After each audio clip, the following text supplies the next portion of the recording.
Welcome back to the Good Eye Podcast. I'm Chase Mack. And today my guest is Michael Farley. We're talking about the proper walk, and you'll find out exactly what a proper walk is, why it's called that, who coined the phrase, or how Michael came to understand it. But it is just that. It is a walk across a swath of Africa in the name of helping causes there and helping people in need in Africa. And it was born out of his experiences being on the ground in Africa and seeing the need and trying to help. There is a spot a couple minutes into this episode where I had a bit of a dropout with Zoom and wasn't aware of it. More of a behind-the-scenes technological limitation. So it does drop out for a second, but it doesn't affect the whole story. It kind of jumps, though, you'll notice, from Michael's work in the Peace Corps to the experiences he had in Baltimore that also drove his willingness to help. So I'll kind of mention that when it happens, but I wanted you to be aware of it. But the conversation, most of the conversation is intact and absolutely riveting. So here's my conversation with Michael Farley of Proper Walk on today's Good Eye Podcast. Okay. And I'm talking to Michael Farley, the proper walker himself. Man. Hi, Jay. Michael, man, I want to get your whole story. I think the thing that strikes me first of all is, obviously your commitment to the cause, which we'll get into, but this name, Proper Walk, it's sort of just, it really exemplifies, especially the origin of it, what a tough and resilient people this is in Africa, which is where your Proper Walk takes place. Not just them, but you sent me some materials before we got together, but some of the people surrounding this event and this area and this culture including Jasper Evans. My gosh, I got to hear about this person. So let's just jump right into it, and I'll stop you and ask questions. I sort of play the part of the audience here. Tell us your background, what the Proper Walk is, and we'll get into it from there and see where this conversation takes us. Thanks so much for being here. Well, again, thank you for inviting me today. I've been fascinated with Africa since I was a little kid in Los Angeles, California. Jay, my father was a bus driver for the city, and he'd come home and we'd watch Tarzan movies together. And Tarzan had nothing to do with Africa whatsoever. It was, it was colonial BS. But it got me interested in the continent. And then when I was in ninth grade, I think, a man came in and spoke about his experiences in the Peace Corps. And just to jump in real quick here, this is where I had that technological limitation and there was a bit of a dropout. So we jump forward about a minute and a half and Michael continues talking about his experiences. We join that in progress. Aspects to it. Baltimore had a 76% dropout rate for Black boys. And you can imagine where those kids end up. So they brought me on as a consultant. I was traveling back to Kenya regularly, a couple times a year. And I saw the consequences of the HIV/AIDS pandemic in sub-Sahara Africa. A lot of people dying, a lot of orphans left in the wake. Met a woman who was trying to help some kids back in the same village where I was in the Peace Corps.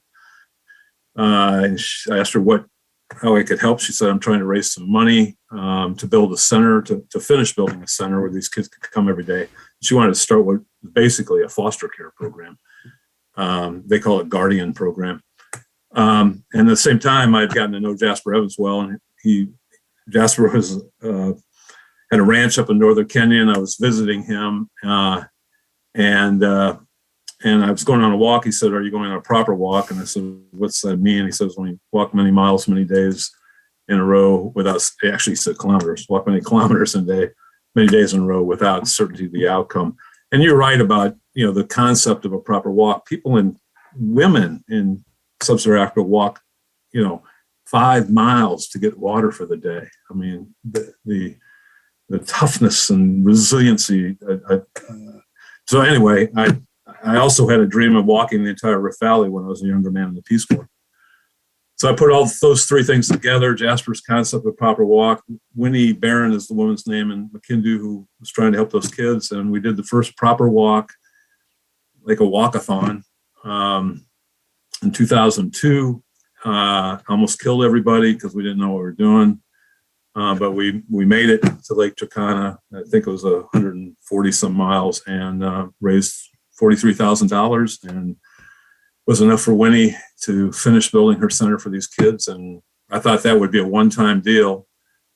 But as my friend Tim Cahill says, who wrote that article you read about Jasper, adventure is oftentimes unpleasant experiences recollected in tranquility. So we've done 13 more of them. 12 more of them, 13 total, since that first one. That quote from Tim Cahill reminds me of a Native American saying, if you will.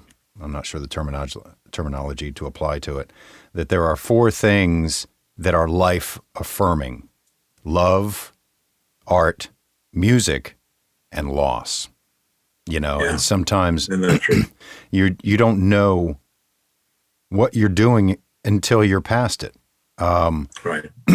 Which I guess could be said for you over these past, how many have you done? 15? 13 total. We'll be doing number 14 this July. Yeah. But it's sort of expanded since then. Do you always go back to Africa to do it, or has it become sort of virtual in place? No, we always go back. All of them have been in the Great Rift Valley in northern Kenya. A nice aspect is there have been walks that have kind of spun off the proper walk. We've had them in Oregon, in Alaska, here in Virginia, and also back in Kenya. Another friend started Tembea na Mimi, which means walk with me in Swahili, to raise, and he was actually the photographer for that National Geographic article, Jeff James, to support a program that serves children out in Western Kenya. So there have been spin-offs from it.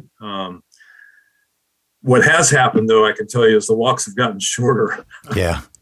As I've gotten older, and we spend more time at the Children's Center down in Makindu. Oh, that's cool. But I guess because of the law of averages, they're really kind of the same length, right? Because you've gotten older, they've gotten shorter, but relatively speaking. Right. Probably in terms of taking a toll on my body. Yeah, that's absolutely right. Backing up just a little bit, what led you to the Peace Corps? You said you developed this because of your time in the Peace Corps. What led you there? Yeah. So the first time I knew about the Peace Corps was when that guy came and spoke to my class. And, I found out particularly my parents established a pretty good foundation of values for me, particularly my mother. That an important part of life is giving back, especially if you have, if you're, and she instilled my personal values that only continue to develop through the Peace Corps. So I saw it both as an opportunity to serve and also an opportunity to experience another culture and travel. And it served all those purposes for me. It put me into a position in life, I think, that I could continue to pursue those goals. As I've grown older. I want to get back to the walk, but I'm curious. Not just anybody undertakes, efforts of service like this, obviously, whether it's the Peace Corps or getting the proper walk started. What are some other things you've been involved with? And I don't know, this podcast was started just as a desire to put positive stuff out there because there's been so much negative. Yeah. What's the mindset, do you think, that contributes to somebody being not just service oriented, but, it's kind of along the same lines of people sitting at home watching a TV show, seeing a documentary and say, I got to help. I just got to help. What do you think turns on in people? Is it a kind of person, or is it a switch that flips? I'm just always fascinated by the line. Maybe it's not a line. That's not fair. By the attitude of I got to help, I got to do something, and then do it, as opposed to just kind of staying in your zone, staying in your lane, not really reaching out. And that's not a judgment, because sometimes it just doesn't occur to people to really get more involved or to live an examined life, if you will. And I just like exploring the mindset and wondering, where that difference or where those influences lie. Yeah, that's a really good question in terms of folks who do that. Jay, I speaking from my own experience, it certainly was the foundation my family provided me, that foundation of values and the importance of it. But I also think, and I believe this strongly, and I've tried to live my life that way. You had mentioned what else I've done. My main job over the years, I was the CEO of Elk Hill, which is a human services organization serving children and families all over Central Virginia. And I always tried to practice values-driven leadership and create a values-driven culture. And one of the things I believe strongly is that positive values are contagious. That if you model them, if you live them, and part of that is the owning that we all make mistakes, and you live up to those mistakes and you grow from those mistakes, but you're honest about it. And I think the fact that, and I've seen it, I've seen folks develop into who maybe didn't have that at their core to begin with, but were around that influence so much they saw the value of it. And once you start, you realize you gain so much more than you give. So much more that, and I think that, if you're in a culture like that, the people you surround yourself with certainly has an influence. But, extremely good question in terms of what drives people to do that. Yeah. No, I totally agree. The sphere of influence, a lot of business leaders put it that way. You are the company you keep, for better or worse. They say hang out with people who belong to a country club or, can give you the right contacts. I sort of frame it as karma. And whether people believe in karma or not, it's not that deep of a concept. It's not so much as put good energy into the universe and it will come back to you, although I believe that. But basically, it's the theory of being a jerk. If you are a jerk, people will see you coming and avoid you.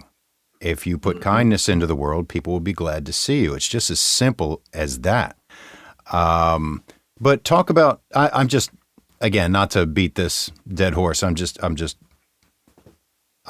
guess, fascinated that some people explore and seek out their whole life timeline of service to others, and the energy that they kind of put into the universe, where that manifests, where it comes back. If it doesn't come back to them, it's transferred on and goes to someone else. Hence your proper walk all the way over in Africa, which you go back to once a year. I can't imagine the lives that you've influenced. So what are some of the things that you've learned, not just from the walk, but from the people in Kenya, and specifically, I was fascinated by the custom of the sign of gratitude that's described in the National Geographic article, which you can, sort of describe if you like. But what are some things maybe you've taken away from your experiences that you've applied to other parts of your life or shared or just in general? Sure. Well, we mentioned earlier, I learned so much about resilience, living through the day to get to tomorrow, and that you can get through stuff, particularly if you adhere to your values. And I saw that so much in Kenya. There was a faith that exuded during incredibly challenging times. The folks I lived with, Jay, was the Wakamba tribe. The majority of the folks I lived with at that time probably lived on less than $1 a day, adjunct poverty. for a lot of folks, but they still muscled through, and they still kept a strong faith during those very challenging times. So I learned a lot about resiliency. I also learned that we're all alike in terms of our aspirations and goals and dreams, that our children are going to be in a better place than we are, wanting that. I learned that if you have a mud hut with a thatch roof, the first time it rains, it will leak like crazy, mm-hmm. But then it will never leak again.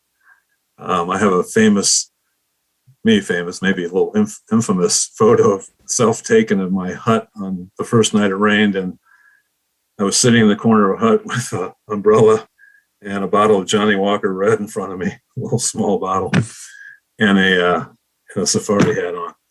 And it was just leaking like a sieve in my hut. But I also learned, I developed what I would call a cultural curiosity that I probably didn't have before that. Wanting to know more about the world and how I fit into it, but also curious just about, and I think that's one of the things, sadly, we lack in our country, is a cultural curiosity about the rest of the world, which is probably a whole nother podcast discussion. So it was and I also learned that my career was going to change. That I was in agriculture when I was in Peace Corps. I worked for the Ministry of Agriculture as a extension agent, kind of worked with 100 farmers on 100 acres, and we created a co-op. But I knew when I came back, I wanted to do something that had an intrinsic reward to it, and I found the perfect career to do that. So Africa changed my world dramatically, changed the trajectory of my life a great deal. Yeah, it's talked about that travel is one of the things that can, understandably so, change your perspective almost more than anything else. Obviously that's because, we grow up in a certain culture with certain awarenesses, certain perceptions that are not necessarily shattered, but changed, altered, expanded when you travel, but also that usually when you travel, people don't really care where you're from. And I say that not because they don't care that you're from America, but in America, we travel around and you say you're friends with someone or you're someone's son or daughter or friend. And, when you're traveling, one of my starkest experiences was in an airport. And this is nothing compared to your experiences, but it was an airport in North Vietnam. And this was well after the Vietnam War, but there were armed guards standing around, and you just check yourself. It's something that we have the luxury of not having to really worry about. I'm curious. I'm curious to get your perspective on the way things are on the ground in Africa. And I mentioned in a call before we did the podcast that a friend of mine is working over there. He's in Ghana. And one of the biggest hurdles he's had to overcome is getting the trust and credibility of the locals because there's so much corruption. And in corruption, I mean, they're just used to having to do things a certain way because they've been exploited so much. They're used to having to grease a palm here or, provide some livestock there to get anything done. I'm curious to get your perspective on that. And I'm not trying to put you on the spot. I'm wondering how difficult it is to get things done and get people to respect and take your word for something when they haven't really been shown that that's usually something they should do, that they should accept on face value. Yeah, corruption is certainly one of the challenges in a lot of countries in sub-Sahara Africa, and Kenya is included in that. I have experienced it on two occasions where I've been put in a situation to have to bribe to get things done. And if it happens to me, Mzungu was what our tribe is referred to.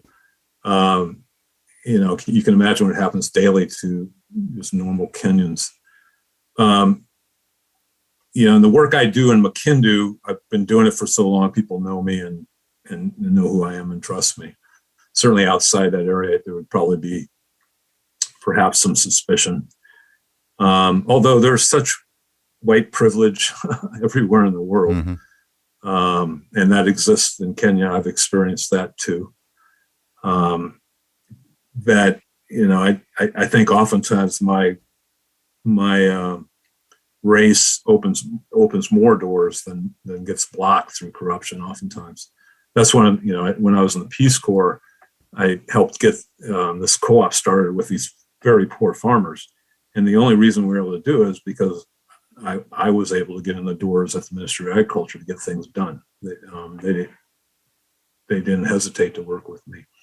So I've been on both ends of it. I've experienced white privilege that gets me through the doors. I've also, on a couple of occasions, experienced the challenge that Kenyans face every day is having to pay off a policeman for a crime you didn't do. Mm. Wow, I wasn't even thinking of that. It's just different reality wherever you go, including here, people coming from other parts of the world. Now it says the last proper walk you did, it took 4 days, about 4 days. Is that right? And it was 40 miles? Yeah. The 2019, we did a 40 miler. Yeah. Or 2018, they were both about the same. The longest, Jay, was a crazy walk. We did 171 miles in 10 days. Oh my gosh. And one of the challenges was we came to a river, the Wasoniro River, and camped on this side of the river. And that night there were horrendous thunderstorms on Mount Kenya, which washed down the Wasoniro and flooded the Wasoniro so high we couldn't cross it the next day. And we had to wait all day to cross the river. We have camels with us. We had 25 camels, and we had to get them across. So we had crossing. We wasted a whole day, and we camped on the other side of the river. And the next 3 days, we walked 24 miles, 21 miles, and 23 miles, 3 days in a row, to make up for that one day. That was some of the most challenging trucking I've ever done. But yeah, so the longest was 171, as I mentioned earlier, direct correlation to me aging and then getting shorter. Get into the nuts and bolts, the guts a little bit of the actual walk. I'm curious about things like whether you train for it, some of the things you've seen on the walk, how it's supported, what you have to look out for. I mean, you're pretty exposed out there. What are some things, what do you take with you in like firearms, what's your level of safety? I'm curious about all that stuff. Sure. So as I mentioned, I almost killed everybody in the first one because we really didn't know what we were doing. Mm-hmm. And we had, and that included my wife, and she's has never forgiven me. I learned a few things on that walk. The British Army donated ready-to-eat meals, MREs, and the first couple nights on that first walk, we put them in a pot, cook them, and doing all the cooking ourselves. And it was like on the fourth night, we'd walked, it got off a long way, and I looked at the packaging, and they had expired 5 years ago. So I learned you had to have good food, you need to have good water, and you need to have good rest. And then, if you're in fairly good shape, and I try to stay in at least decent walking shape, hiking shape, as I can, you can walk a long ways, especially camels are carrying all our stuff. I have great partnerships in Kenya. Jasper has since passed. Jasper was on the very first walk that almost killed everybody, and and he was 78 at that time. And that first walk, just as a sideline, was Jasper's last thing on his bucket list. And one of the lessons I learned was don't do anything for the first time that's the last thing on a venture like Jasper's bucket list. But his daughter now, Amanda Parrott, and her husband John have an outfit called Bobong, and they have all the camels. So they work on a lot of the logistical aspects once we get to the walk start. I need to just kind of lead the Americans, and they take care of the camels. We always have Kenyans who are part of the tribes we're walking through their areas, so they can translate from the mother tongue, which may be Pokot tribe or the Samburu tribe, to Swahili, and then we can kind of translate from Swahili to English in our minds. And then they also mind the camels. We call them the camel leaders. They have their own. You're in the music. They have their own band now, inspired by Mighty Joshua. And so we take off early in the morning. As you mentioned, we can run into some interesting stuff. So you either walk very close to the camels, or if there's any potential encounters with animals, oftentimes the camels will walk first. If there's less chance, we'll walk first. We've run into lions. We've run into elephants. You see everything you can imagine on the African plain. We've had a couple walks where we've had folks with weapons. Sometimes that's to, protect us from humans as well as animals, maybe more so humans, because we've gone through a few areas that were a little sketchy and a little dicey. Folks who go on the walk have to sign a fairly significant legal waiver that has a whole story behind it too. The first long walks were all 10 days, and since then we've gone to 5 or 4 days. But they are indeed proper in many ways, Jay, in many ways. Running into lions, of course, that's a red flag. What do you do when you see a lion? There's several schools of thought. What you do when you see a bear, some people say become as big as possible, make a lot of noise, and some people say absolutely not. What do you do when you see a lion? So the lion experiences have all been fairly, they've been fairly distant from us. We've seen them. One of the keys, as I mentioned, walking with it, you have 25 camels, and then we had 10 Kenyans and up to 10 or 12 Americans. We look like a big thing out there in the bush, which on a couple of occasions, one with buffalo, which are one of the most dangerous animals in Africa, and also once with an elephant, they'll circle the camels, and we'll get in the middle of the circle, and it feels pretty secure in there. The lions, it was actually a male and 2 females, the last one, which was back on 2018, and we heard him roaring all night in camp. And the next morning we got up, and there he was with his 2 female partners, and he just sat up on a knoll and watched us as we packed up and left, and then he just got up and lazily walked away. So the fact that we're such a big entity provides some protection. But there's been some pretty dicey situations, which again, in retrospect, you look back on it and you go, man, that was cool. You ever seen any hippos? We've seen hippos, yeah. They're supposed to be the worst. Hippos. They're supposed to be the worst, the most dangerous. If they catch you up on land, yeah, they're very fast on land. My wife and I actually had a hippo experience away from the walk, which was the scariest hippo experience I had. We were staying at a place on Lake Nakuru, and Lake Navasha, and went down to have a sundowner on a dock by the lake, and a hippo came out of the bush behind us, and we were on the dock, and it I don't know if they can see that well. It was right at dusk, and it ran maybe 15 meters to the left of us into the water. But they can be very scary. Yeah. Like a truck coming at you. Yeah. Do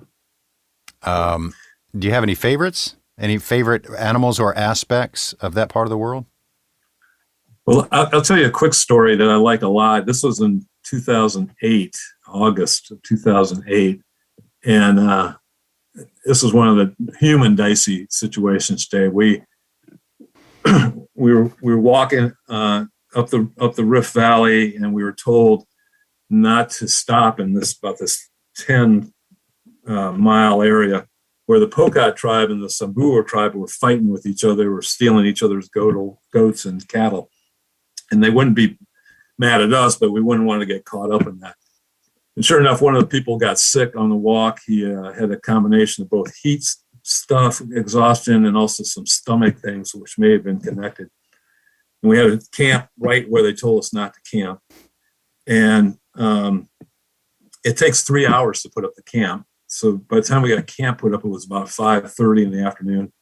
We're right on the equator, so the sun comes up and goes down about around 6 every morning and every night, so it's going to be getting dark.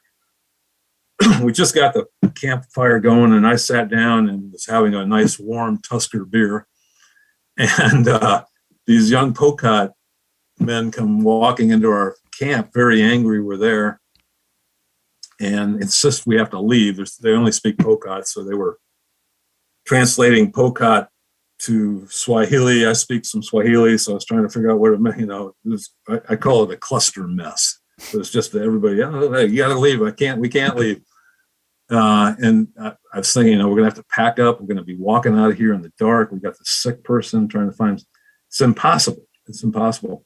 So it looked really grim. And then one of the walkers, who was a guy from San Francisco, came up over my left shoulder and held a elect Barack Obama button. And he yelled real loud, "Obama for president." And the Pokot guys looked at him, and they kind of paused for a second. And the chief guy, who was a guy with these huge ostrich feathers in his head, he was also somewhat inebriated on the local palm wine. He looked at the button finally and went, "Obama!" Oh my gosh! And we became their best friends. They brought in the rest of the village. They brought a market in for people to buy stuff, and we danced with them. We drank a little palm wine. So I wrote Obama to tell him that he saved my ass in Kenya, and I got a letter back. Who knows if he wrote it, but it was a great example. So the next year, that was 2008. So in 2012, the 2012 walk, I brought buttons over that said elect Obama, son of a Kenyan, just in case we needed it. Oh, that's excellent. Yeah, it was good stuff. It was really good stuff. Politics does more over there than it does here. Wow. One of the things I've learned too is in these countries like Kenya, they know much more about us and our culture and our politics and our news. Again, I said we're fairly ignorant about the rest of the world over here. But yeah, they follow it closely. They follow it very closely. And of course, Obama is very popular in Kenya, having his father being from Western Kenya, Luo. So he saved our butt in more ways than one. Maybe get him on a walk sometime. He's not doing anything these days. That's right. I'd love to have him come on a walk. Speaking of that, how can people get involved or support the walk or Elk Hill? And before we go, I want to. I'm not wrapping it up here necessarily, but I want to find out what you're doing. You're out in Goochland, right? Louisa County. Louisa, okay. Actually, yeah, I've got a small farm near Mineral, about 5 miles from Mineral, if you know where that is. But Elk Hill's main office is in Goochland. You're right. And Elk Hill's a wonderful organization. Its mission is really to enable children and families to transform what are overwhelming challenges into successful futures. Kids who've gone through a lot of physical abuse, emotional abuse, sexual abuse, and profound neglect. And the organization works with them in the community, all over Central Virginia, in public schools and residential treatment. And then Elk Hill also has 3 specialized schools, one in Stanton, one in Goochland, and one in Charlottesville. So working with about 900 kids a year. They're a great organization. I am no longer officially affiliated, but I can tell you from the 21 years I was the CEO, a really, really good culture. And their website's elkhill.org. The Makindu Children's Program, which the walk support, is makindu.org. It's a 501c3 here in the States. Jay, the woman I mentioned earlier, Winnie Barron, she's kind of started it 22 years ago or so, and actually more than that, 24 years ago almost. And she ran it, so it was a 501c3, but then probably 10 or 12 years ago, it split into two entities. So Kenya now, it's its own NGO, nonprofit, it's operated by Kenyans, managed by Kenyans, the board is Kenyan.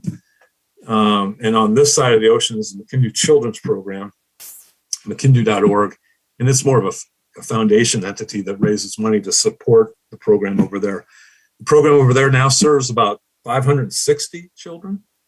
And as I mentioned earlier, it's kind of a foster care. They call it guardianships. These children live with typically older women, grandmothers, aunties. The program pays for them to get back into school. In Kenya, primary school is free. Books and uniforms can be prohibitively expensive. Secondary school is really expensive for most Kenyans, unfortunately. So the program will pay for all these kids to go to secondary school. Deals with their medical challenges if they have them. It keeps them healthy, nutritious meals, and go to the center every day for a meal. And then they have psychosocial services also for these kids. So if people are interested, they go to that makindu.org website and learn more. And is there information there as well about, you mentioned that there are other versions of the walk around the country. Could maybe they get one started locally? Yeah. In fact, if they're interested in doing that, they can certainly contact Diana Richardson, who is the stateside part-time director in Eugene, Oregon, and her contact information is on makindu.org. Right now, there aren't any other. Actually, if you go to events on the website, it will pull down the events that are going on, one of which is the Proper Walk coming up here in July. Cool. And you're going back for that? Yes. Oh, good. Yeah. I'm excited. It's the 20th anniversary of that first one where I almost tried to kill everybody unintentionally. And I've got some veterans going, including Mighty Joshua, the musician you and I have talked about. He's going again. I can't let you get away until you describe that connection. Now, it's a podcast, so who knows where people are, but we're both in the Richmond, Virginia area, and Mighty Joshua's been and I'm very involved with the Richmond music community. Mighty Joshua's been around. He precedes me quite a bit, but talk about your connection and going over there and playing. Yeah, so Joshua got hired as a counselor at Elk Hill when I was CEO. And Elk Hill has a couple hundred employees, and I slowly got to know him. He stands out because he has dreadlocks. Back then, it was probably halfway down his back. Now they're down close to his hindquarters. But we both discovered that we had a love of music and a love of Africa. And we started playing music together a little bit, just sitting together and jamming a little bit. And he at that time was playing for another band. He was just drumming mainly and doing some backup vocals. And we did Redemption Song, and he sang it. And I said, Joshua, you have got an incredible voice. You should sing more. And this was probably 15, 16 years ago. And our friendship just grew. In 2010, I had an opening on the Proper Walk that suddenly opened up. And I said, you've always wanted to go to Africa. Here's your shot. And he took me up on it and went on that 2010 walk, came back again in 2016. And this time he went over early with me and connected with a band in Nairobi. And he played with this band, three gigs in Nairobi. He invites me to come up and play with him. I play a little guitar, but I play mouth harp in Kenya because it's easy to carry over there, harmonica. So we did he did a couple gigs and asked me to join him in 2016, and then we did it again in 2018. So this time he's coming over early again, 3 weeks early. We're going to hopefully play some music over there. Oh, nice. Go for a walk. Cool. Yeah. Yeah, I'm very excited about this. And then I've got 3 other just great friends who've been part of the walk for 20 years who are coming back to do it again. So it'll be a bit of a celebration. I think we'll also go over the $1 million mark in terms of how much money we've raised from Makindu. So we'll have we're going to do some good and have some fun. That is amazing, man. That is really great. Thanks, Jay. Thank you. Is your harp nearby? It is. You got to take us out. You got to. You got to jam a little bit. I wish I was set up for it. I got some bongos here. I think I mentioned I'm a drummer mainly and a very bad guitar player.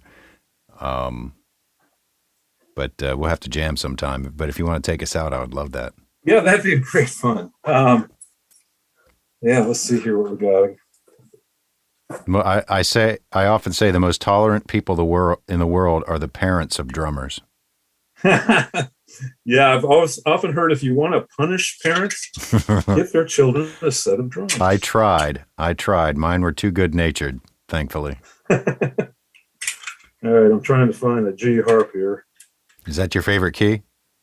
Well, no, but it's one that this song's in. Okay.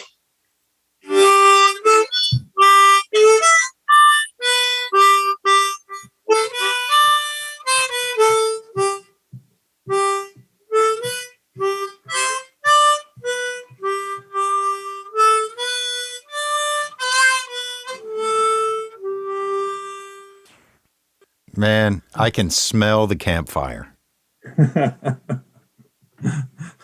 That's really great. I can almost taste the Johnny Walker, but I don't drink much Johnny Walker. We do drink a little Johnny Walker in Kenya. Well, it's fully supported, I guess. Fully supported. It's a proper walk after all. That's right. Michael, man, like I was saying earlier, maybe I hit it a little too hard, but the mindset of people who are service-minded, there's an ease as well. And I just love your vibe. Your cause is amazing and your dedication. And I appreciate you taking a little bit of time for this little podcast. Like I said, I call it a platform for positivity, and you just exude positivity. And I appreciate your efforts and your dedication. I'm honored to be with you, Jay. Thanks again so much for the invitation. Yeah, man, my pleasure. Thanks so much to Michael Farley for making time and talking about his experiences, his adventures, his service. Seriously, there's a serious vibe about this guy. You meet some people and they're unhurried, and now he might contradict this. People who are selfless usually do, but he's unhurried, he's laid back, he's confident, knowledgeable, realistic, all that, that goes into driving someone towards a life of service, and you could just feel it coming off him. So thanks to him for his time. As I said, time, attention, and intention.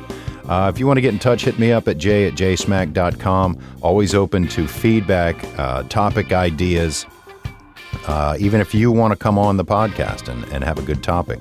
As I mentioned earlier, there's always stuff to talk about, always positive stuff to highlight, and this is not some kind of Pollyannish attitude. I know that positivity does not come easy. That's why we work at it. That's why we practice it. So, happy to have you on here to practice it a little bit. Just bring it. Bring your time, attention, and intention. The rest will take care of itself. Thanks very much for listening. Please do share, like, subscribe. All that stuff helps. Helps the bots and the algorithms pay attention. And until next time, thanks very much. See you back here on another Good Eye Podcast.